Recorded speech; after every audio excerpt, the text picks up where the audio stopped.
Okay, enjoy listening to Eckhart's wonderful words, and also in between later on you will hear me talking about the issue of the joy body. He's talking now about the pain body, and I will later on talk about the joy body, how I would call it. And then you will finally listen to the last words as well from Eckhart behind my talk. It's exactly perfect. This is exactly what my experience is. And this is the most wonderful you have to listen to. Enjoy. And suddenly, space consciousness, unconditioned consciousness, emerges. And when that emerges in your life, there's always an important aspect of that is a great sense of peace. No matter what is happening around you. So it's people who are brought to it are not brought to it because suddenly things get so much better in their lives, and finally they get so much better and better and better, and finally they become enlightened. Usually it's the other way. They get worse and worse, and they lose and become more limited, and until finally something snaps, and there it is. So it's through loss and limitation, in the absence of a spiritual teaching, that you become free internally through loss and limitation, but only potentially. Not every human being can walk through that doorway that opens when there is loss and limitation in your life. Most humans would still look the other way and look to more future. Don't look at the loss, don't look at the limitation, try to get away from this. So then you're sitting in prison, and then for 10 years you're working out plans to escape. And you try this and you try that, or you project, when I get out I'm going to do that, and then you live totally there. Everybody has a spiritual teacher, and that is encountering loss and limitation in your life. And then when that happens, potentially the doors open. Through loss it opens, because loss on whatever level, loss of possessions, loss of status, loss of opinion that other people have of you, whatever kind of loss, the thought forms that are associated with those contents, opinions of other people, of me, possessions that are mine, achievements that are mine, and they are lost. The thought forms that had been created, that gave you a sense of self, also crumble when the external object is lost. The inner object, the thought form, crumbles, and that is suffering. It's called suffering, because the thought form had self in it. There was me in it, and me is dying when there's great loss. Me is dying. But potentially, now where the form has just collapsed, the thought form, there is a little open space. Before there was a form, an object covering up the open space. Now it's dissolved, and an open space happens inside you. When you don't run away from it and don't deny it and resist it, through that open space comes unconditioned, what I now sometimes call space consciousness. And when it comes through, it's great peace suddenly. Something is gone, I should be feeling dreadfully unhappy, but suddenly comes through the opening comes emptiness, as they call it in Buddhism. Before there was something, now there's nothing. And through the hole comes what Buddhists call emptiness, which is also fullness, but nobody can, not one designation is right. Space consciousness, presence, simple I amness, because I am that and that and that has collapsed. I thought I was that, but that's gone. And then I thought I was that. I thought I was a successful stockbroker, that's collapsed. I thought I was a husband, that's collapsed. I thought I was a good father, but my children left me, that's collapsed. One thing after another collapsed, and leaves nothing but holes. And that's great. Because the formless, when a form dissolves, the formless is there. So I am that is gone, I'm not that anymore, I'm not. And sometimes all that's left is I am. But there's nothing that anymore that I am, that all objects have gone. And I'm left with bare, naked I am. So life can do that to you. It removes things from you until you are left with the nakedness of all you know is a sense of beingness or presence, but that is deep and beautiful. Before that got mixed up with being a stockbroker and being a father and being a husband and being some other role. Those have collapsed. And so what's left is just being itself, I amness itself. That is called realization, liberation. On the mind level, you may not be able to say anything about it. And when people ask you, who are you? You might say, I don't know. I don't know anymore. I thought for a long time I knew who I was, but now I don't know anymore. And yet, on some deep level, there is some kind of knowing, but I can't put it into words. So those people became the first spiritual teachers who later had realized and could talk a little bit about what happened. They looked back and maybe they realized that surrender happened, complete surrender happened. The loss was not resisted, the limitation was not resisted, and it became an opening. And then they talked about it and say, this could also happen to you. You're so unhappy, it doesn't have to be like that. I was even more unhappy than you, and it came to an end. And so that was the beginning of a spiritual teaching. You can't lose. I mean, eventually you will realize. But this is the most gentle way. And if life hadn't already, probably, if you had not already come into contact in your life with limitation and with loss, probably you wouldn't even be here. So that's already, the process has already started. It's only, for quite a few of you, it's only by the grace of already having gone through major loss or having experienced major limitation in your life that you are here. And you may not know it, but the emergence of that which is unconditioned, the I am, is already happening.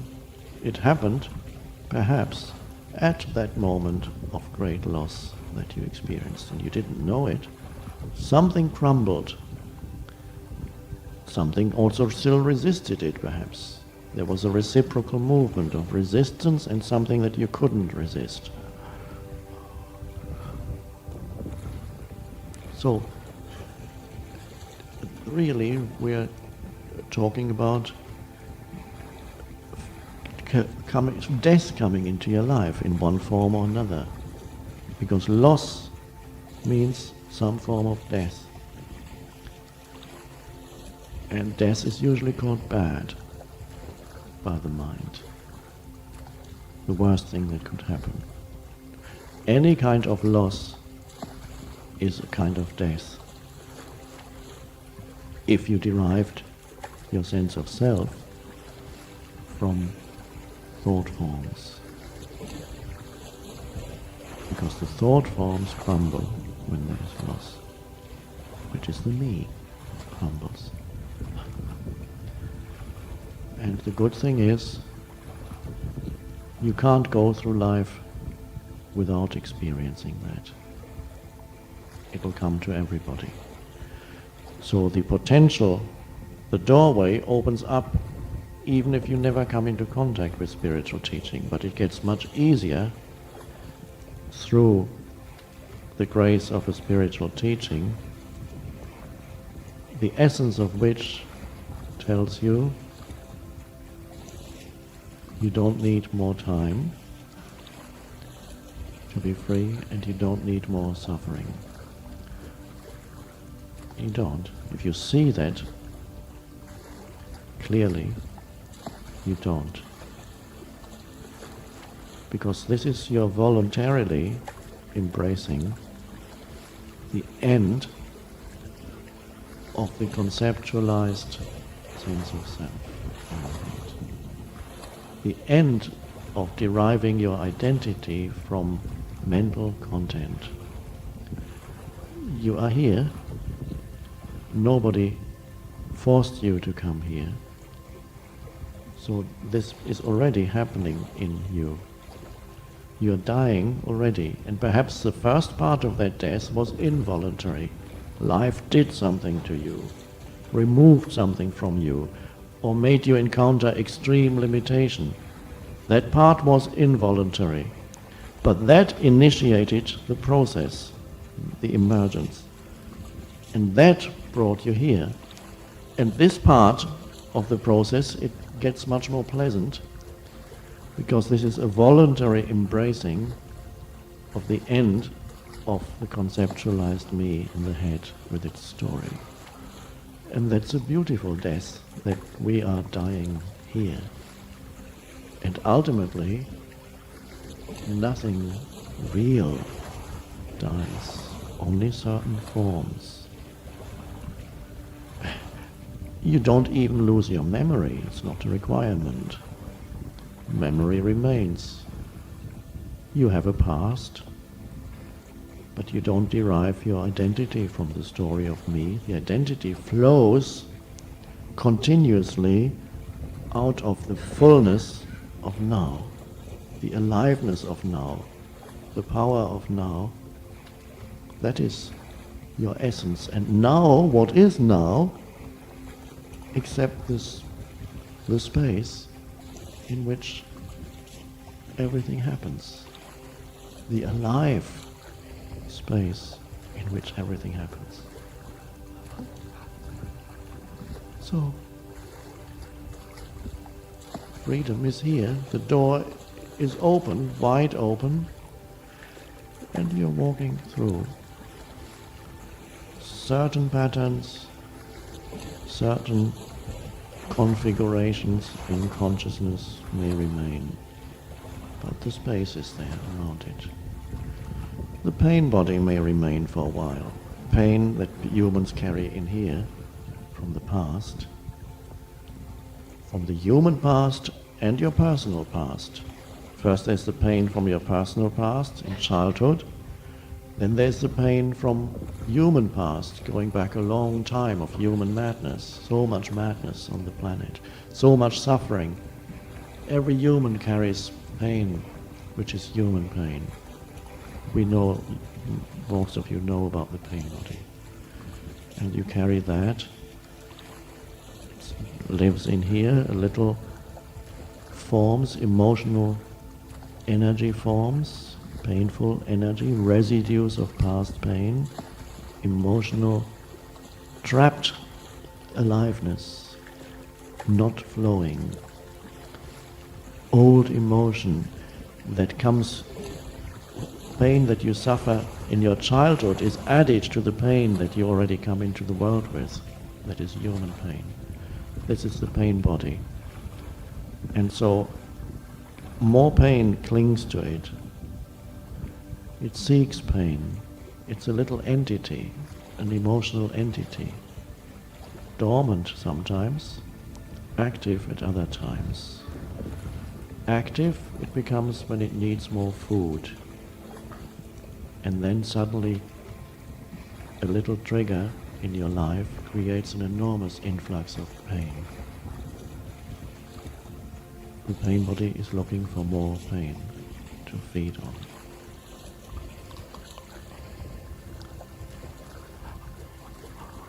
And it moves into your mind. And then it gets hold of your thoughts. And all your thoughts become painful thoughts, because the emotional energy of the pain body flows into your thoughts. It uses the structures of the egoic self, its thought structures, and makes them very unhappy. An already not so happy story then becomes dreadfully unhappy, because it's energized by past emotional human pain. And it becomes a self. The illusion is there that this is my pain, me, my painful story, my drama. You're totally in it, and you're forced to think whatever the pain body's energy dictates. Angry thoughts, if the predominant energy of the pain body is anger, sad thoughts, fearful thoughts, what's going to happen to me? And then you imagine what's going to happen to you, and it's all bad. And the emotion loves that. It feeds on thought, because thought is energy. Everything is energy. Every thought you think is an energy form. The emotional entity renews itself through your negative thinking. It loves that. And when it's active, it's feeding on your mind. And you are identified with it so much that you don't know it. All you know is that you are miserably unhappy. And there's a heaviness to your life. And whatever you look, once the pain body is in your mind, whatever you look upon and interpret, you will look through the screen of the conditioning, which is human pain. So you can imagine, I'm sure you know, how distorted your view of the world becomes, your view of other people, your view of your partner, your view of your life situation, your view of anything becomes, how distorted it becomes when you look at it through the veil of your pain. Everything becomes very negative and dreadful. And so the pain body is having a good time, adding to its energy field through your thinking. And this is the addiction to pain that humans carry. It's because of the pain body. There is something in you that loves the drama and the heaviness of emotional pain. It's not you who you are beyond form, it's the pain body with which you identify as yourself. But it's not enough. If you live with other people or a partner, the pain body will feed on your partner. First, the pain body has to make your partner unhappy. It can do that easily by pushing the right buttons. And then you get a feedback of pain from your partner. Drama in the relationship happens, and at that moment you want more of it, because you are the pain body at that moment. More drama, please, and you will do everything to keep the drama going. But you are the pain body at that moment. And it's feeding on the other person's pain. The other person's pain body probably has also awakened now, and it's feeding on the reactions. So most relationships have to go through their drama again and again, periodically. This is how relationships work, feeding their pain body. Then after a while the pain body withdraws, has had enough, and you feel better, lighter for a while.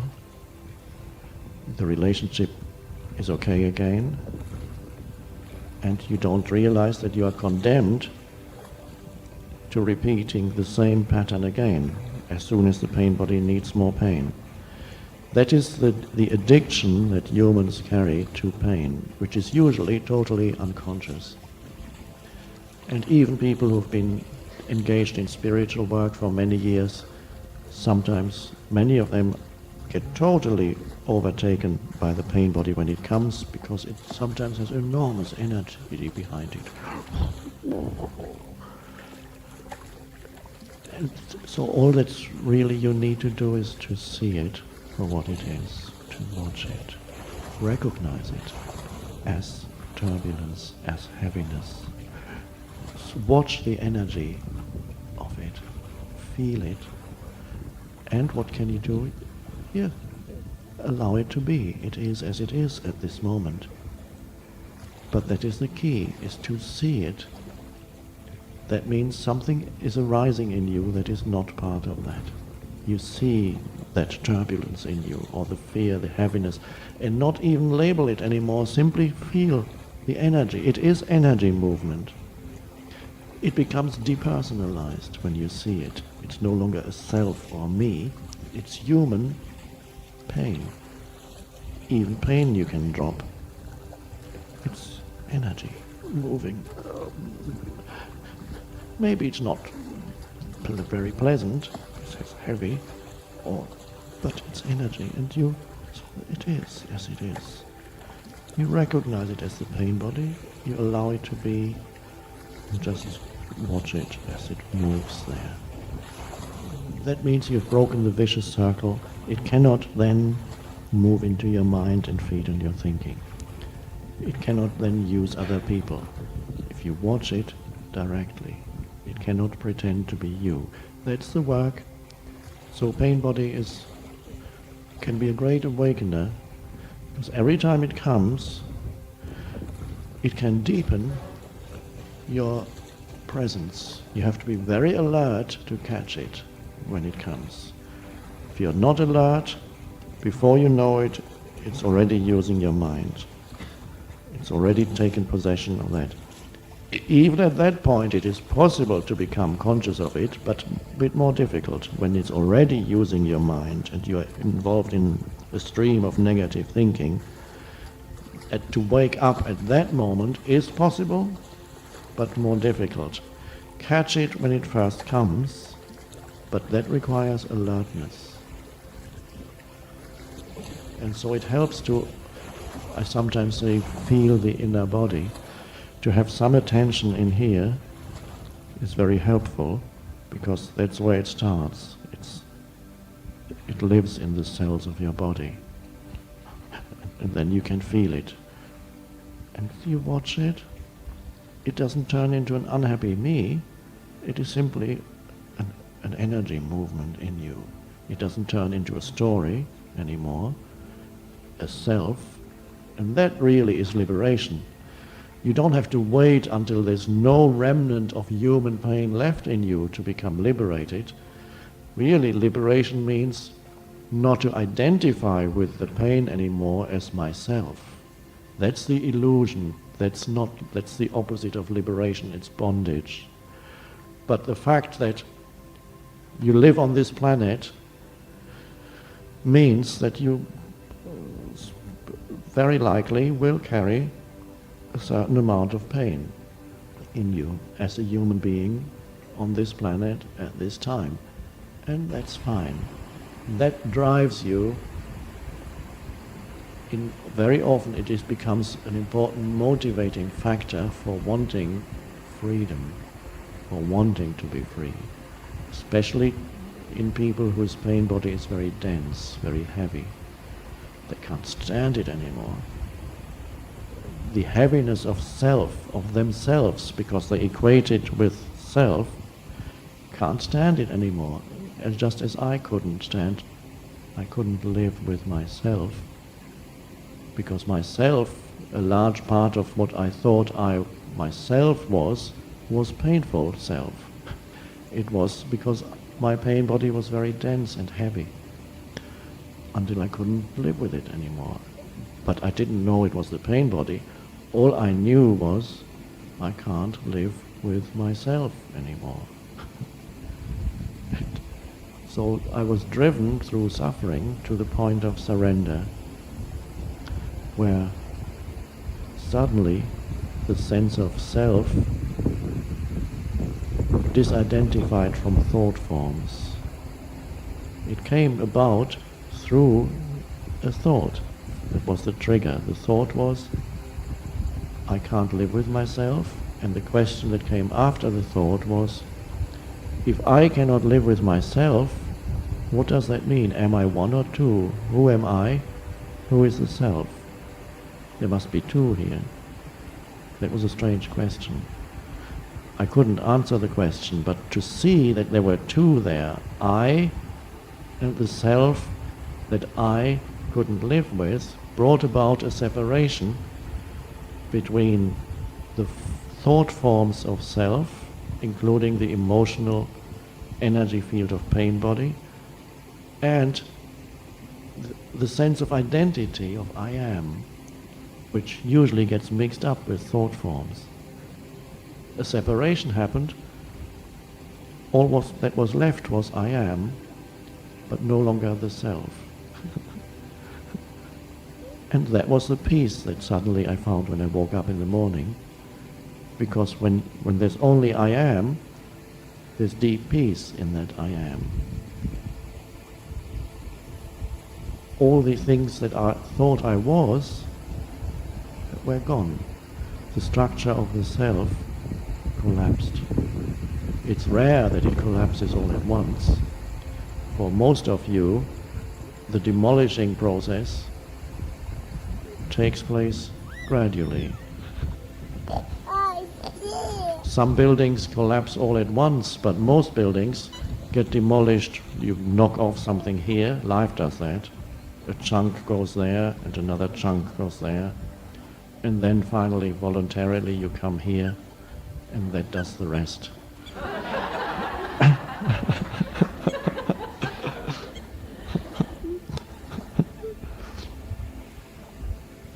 So, pain body is something that may still be there for a while, but you can be free now simply by recognizing it as the pain body, and by recognizing it, not making it into some personal self, the me.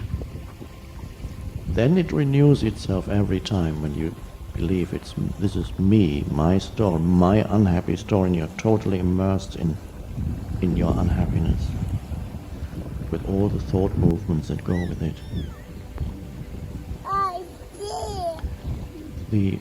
There are certain collective aspects also to pain body. There's a male pain body that has certain male elements. Female pain body, the pain suffered by women over thousands of years. So there is a female aspect, there's a female collective pain body. I point it out in the book through menstruation that often awakens just before. The female pain body tends to awaken at that time, so that's very helpful to know, because then you can be alert when you know it's about to happen. Bring in the alertness and wait, actually can watch for it. The time is coming, and you can actually, okay, I'm going to see what the first sign of it is and what it feels like. And then suddenly something comes, an emotion or physical feeling, and it wants to become a thought very quickly. You catch it in its attempt to become a thought. Oh, and then you just watch it on the physical level, the vibration. The pain body then waits for, when you are there present with it, almost looking for it, it cannot fully come up then because you're watching. It doesn't like to be looked at. Then it goes back. And then when you're looking somewhere else again, less conscious, after a few drinks or after watching television, you lose some consciousness, and then the pain body will come in. Or you're tired after a heavy day's work and you lose alertness. And if the pain body wants to come up then to feed, it will use that opportunity when you're not so conscious and quickly creep into your thoughts. And before you know it, your thoughts are completely aligned with the pain.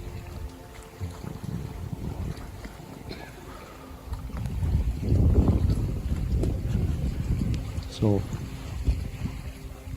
interesting to work with the pain body. A time comes when pain body will, and this is the case with most of you, when it comes, instead of pulling you into unconsciousness, as it usually does, when a certain level of consciousness has been reached, and most of you have reached that, then when the pain body comes, you just become more alert. And from that place of alert presence, you can accept it. And the acceptance brings about change, transmutation. It can't feed anymore on your mind. The entire pain body, at the root of it lies non-acceptance. So the only way beyond pain body is to bring acceptance to it because it is. It is part of the isness of now. And suddenly you may sense a little bit of space around the pain that you feel. A little bit. Here's the turbulence of the pain. And there's a little bit. I'm talking about something one can't really put into words. There's a little bit of space around it. There's the anger, let's say it's anger, and it wants to become thought, but you watch it only on the level of the turbulence. And the watching and the accepting brings about a sense of spaciousness around it. And so the turbulence is moving still within the spaciousness. That's liberation. And then the spaciousness deepens, or you know it. Suddenly you notice how much spaciousness there actually is.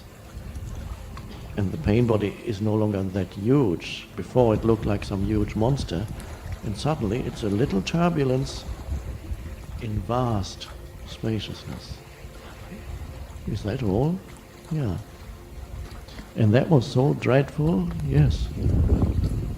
That made my life so miserable for so many years? Yes. And of course there may be other collective aspects to pain body. Some people's personal pain body may also have their share of the pain body of your country, because certain countries have pain bodies too, some more than others. Countries where there have been a lot of pain and turbulence in history have a heavier collective pain body. So every person in that country, part of their pain body is the country's pain body. You carry that too. So in some countries it's heavier than others. The old European countries have a heavier pain body. The further east you go in Europe, the heavier it gets. Usually the collective of that. But every country, there's so much past in these European countries, there's also a lot of pain body, and some more than others. The little countries a little bit less. The New World also has a pain body, not quite as deeply seated as the old, but in America you have in the collective pain body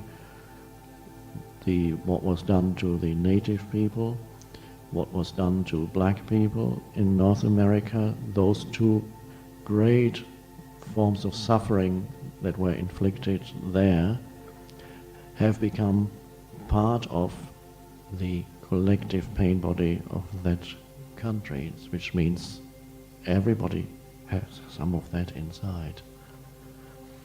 But collective or not, it's the same. It's your responsibility to see it in yourself, to recognize it in yourself for what it is, to accept it as it is, to bring presence to it, which is all one, and so allow it to be, and then change happens. The pain body is one deep no. No. If it could speak, if its essence, it would be continuously saying no, no, no. Because humans have lived in that state for thousands of years. The egoic no to life. And more no can't free you of no. If you say, no, I don't want this pain body, more no, more pain. So you bring a gentle yes into the no. It is as it is. That's the yes. That's the yes to now. Yes. Compassion arises. Compassion with human pain. No matter whether it's in yourself or you see it in somebody else, compassion arises when you depersonalize the pain body and don't mistake it for a person. neither in yourself nor in somebody else. If you mistake it for who you are in yourself, it becomes the unhappy story of me. It energizes the already unhappy story of me and makes it miserably unhappy. Then it becomes a person. If you do it to somebody else, then you mistake the human pain. That person that is in front of you may be, at that time, possessed by the pain body. It may be in his or her mind. And what pain bodies want from you is some reaction. They will challenge you, and somehow they will try. The pain body would say, it doesn't say it openly, but it would say, I'm unhappy and I want you to be as unhappy as I am. And that's the challenge when you meet another pain body near you. He wants you to draw you into that. And so compassion, first you don't mistake it for who that person is. You realize this is human pain. It's the human condition. Nobody there really. There's no self there. That's an illusion. And then there's no need to react. You can actually allow it to be not only in yourself, you can also allow it to be in the other person, and that's compassion too. Gentle, realizing the human condition. There it is. Nobody can be blamed for that. You can't blame yourself. If pain body comes back in yourself, you could. The mind will try to do that. It will say, you see, you still have it after all these years. You might as well give up all that spiritual nonsense. You see, you still have the same pain that you've had for years, and you're not going to be free. You're deluding yourself. The pain body is speaking. Go, get drunk, do something.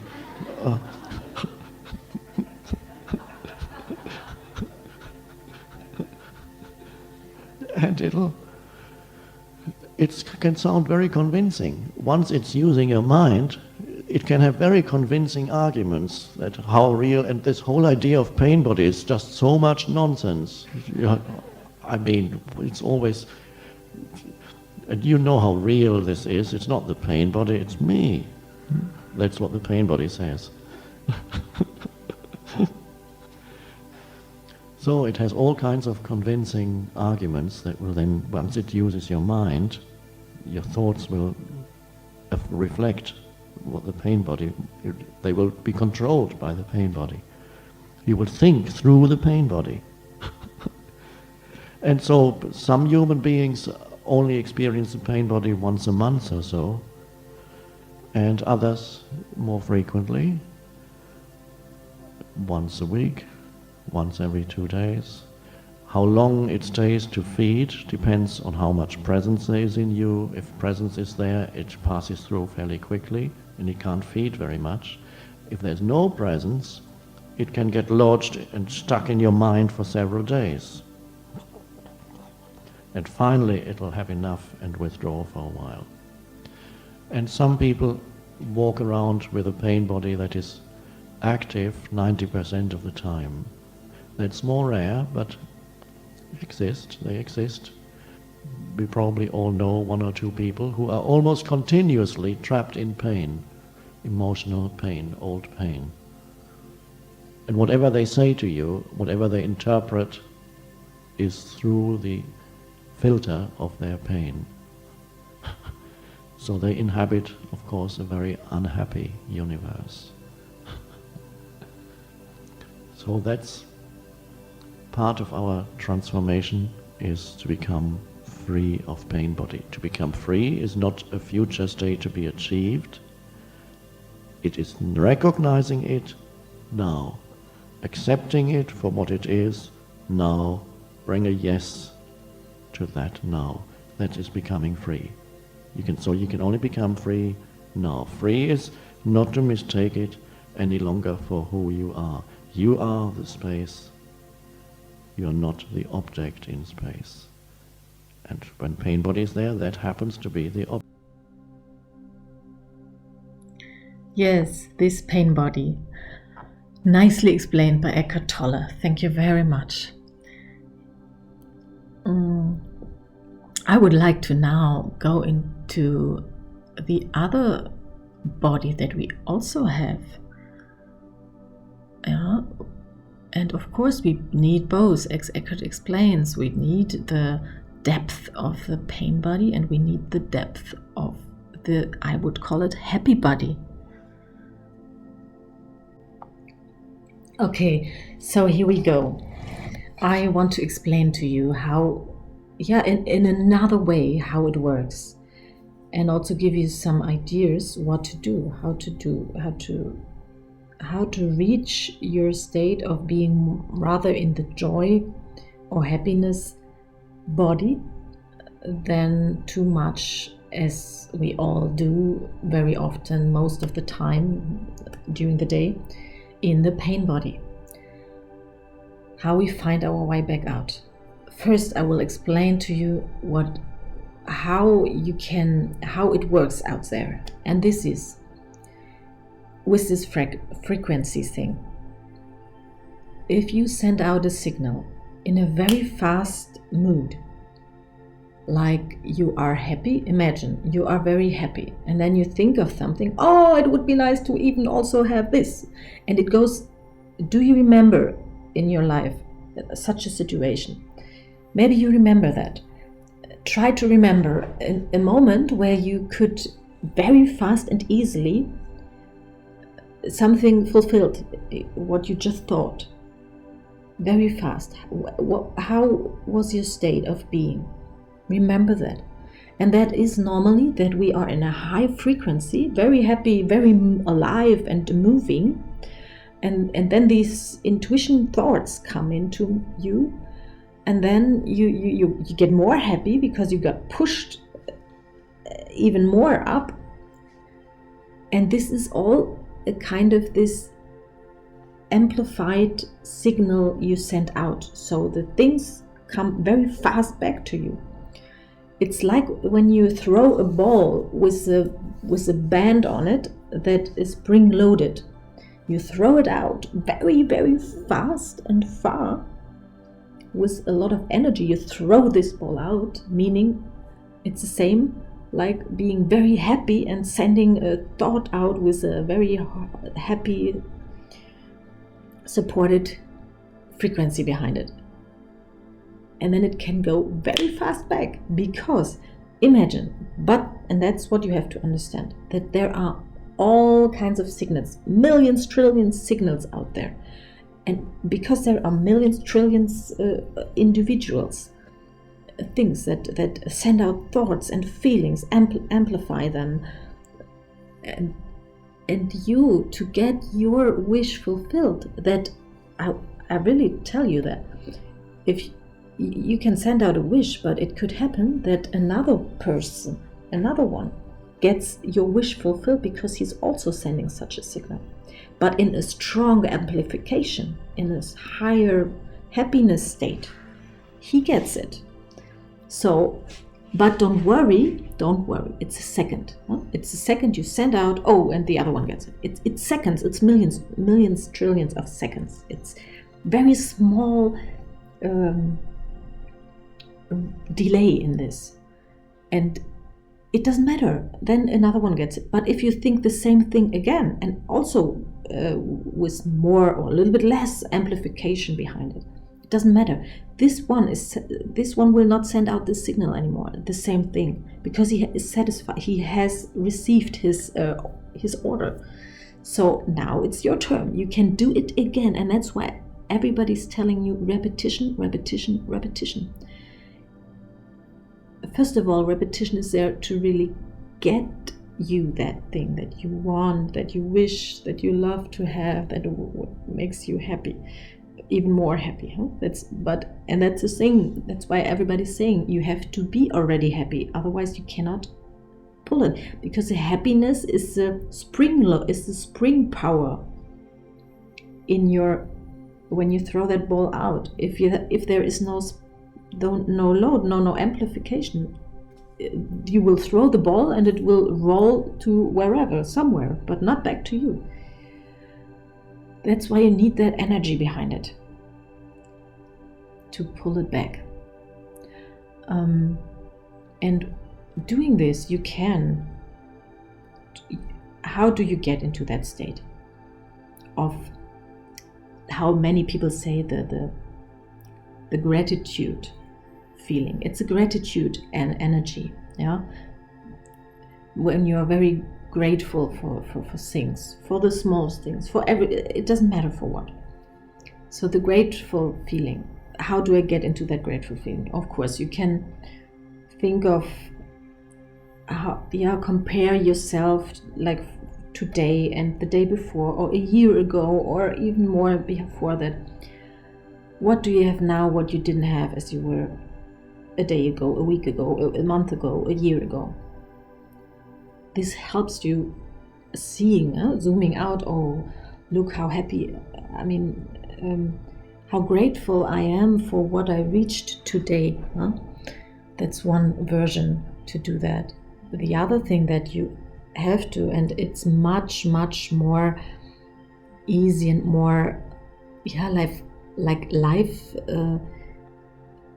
supporting and more natural. You go out into the nature, because there the frequency is everywhere, there in every tree, in every plant, in every in the air, in the wind, in the fire. There is this high frequency of living. It's all when you have an instrument, you will see that they will all have a high frequency, and this one you can connect with. It's like you tune yourself. It's like an instrument that gets tuned, adjusted. You can adjust yourself to that frequency. Going out, walking, and also moving, sport. Move yourself, and don't do like sport. I have to do this, I have to do that. No, go out and move yourself. Just imagine I move myself the way I like, the way I enjoy my body. Move your body up and down, and move your hands. Watch your hands, your fingers, your feet. Enjoy your body. Touch your body. Touch it everywhere. To really feel yourself. Feel your own being, your form. Your information. Yeah, you can say information. You are an information, a wonderful information of life. You are. Isn't that a nice word to actually stop my talk here? You are the wonderful information of life, the most wonderful. There's no other information like you. Yeah, so, and this is how you can do that. I go with my bike every morning, no matter what the weather is. I go cycling to work for like 40 minutes one way. And this is something, it gives you energy. It's not taking, because you have to step and you might be hungrier afterwards. It gives you energy. It starts the flow of energy inside of you because of the movement, because of the breathing. You breathe, your heart is beating, your heart is pumping, and that's what you have to train with this interval runnings, where you train your muscles around your heart to get stronger, to get more adaptive. The most important thing is to become flexible, to easily become able to change status of being like very active to calmed down, relaxed. That this goes fast and easy, because this also will do the same in your brain with your thoughts. You can then let things easier go. It's the same thing. Letting thoughts that are hanging in your head easier flow out of you is connected to how fast your whole system can work. It's like, how fast can your system work? That's the question. And this is the same speed then to manifest things. If you are faster in your movement of life, of being, of thinking, of of deciding things. It's all connected together, and you can start really with these exercises to do some, go out, move, and take a walk, and then see, oh, maybe I do some jump a little bit around in the forest if no one is there, or if someone is there. I mean, I did, even when people are there, I was doing my funny jumps, and then people get also that you inspire them. It's like when you're yawning, others also start to yawn. It's when you're laughing, others start to laugh. And if there are people that get triggered by that, they have an issue with just being the way they feel. It's their issue, and don't worry, because by doing that and by getting them triggered, their system will remember, oh, what's going on, and their subconsciousness will work on this. What happened there? Why am I triggered? And finally, it helps them finally to also become, to remember that state of being. If you don't do that, then they don't get triggered, they get not reminded, they never, not so easy can change. Okay, so every trigger that you cause in another person is a gift for them. Always think of that. Don't ever forget that. So, and now the last words of Eckhart Tolle are so great, because this is exactly my philosophy and my philosophy of life. And actually, my initials of my name are J and I. I'm Juliana Apple. And J and I in German is yes, is saying ja, yes to life. And that's why my coaching business I run is also called Yes Coaching. Yes Coaching. It's to say yes to everything, no matter how painful it is, or how wonderful, I don't have to say, but how painful something is, or how threatening, frightening. It's all important to, it's all part of the love in this life.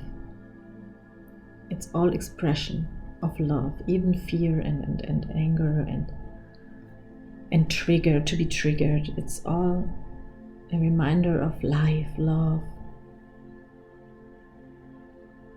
Fear is because of unknown thing. Anger is because of, I don't know, how do I get connected to love, life? If you count it down to the bottom of the meaning of it, it's sad. Yeah, okay. Now listen to the last final words of Eckhart. Have a wonderful day. And you know yourself, you know that you are the much vaster consciousness, because we don't want that to become some kind of belief in your head. I want you to believe that you are consciousness. How do I know that I'm right? You know it by bringing a yes to it, an acceptance, a yes to now. Through that you know that there is a deeper dimension in you, so to speak. It's no separation ultimately between inner and outer. It's just a way of speaking. There is a deeper dimension in you that is beyond that pain, beyond anything that has a form, beyond content. And you know it through yes to now. That's the portal. Anything that you accept takes you to that realization. It doesn't matter what it is. So anything takes you to peace if you accept it. Whatever happens, you bring the yes to it, you welcome it. That condition takes you into deep peace, no matter what. That's the miracle of transformation. And here we are learning to accept the now, even if it doesn't contain great disaster, even if it doesn't contain the pain body at this moment. We just accept whatever form the now takes, whatever form it takes is fine. Could not be otherwise. Welcome, so that could be the mantra. welcome, or yes, even shorter. The most powerful mantra, yes. It's all you need. Object in your consciousness.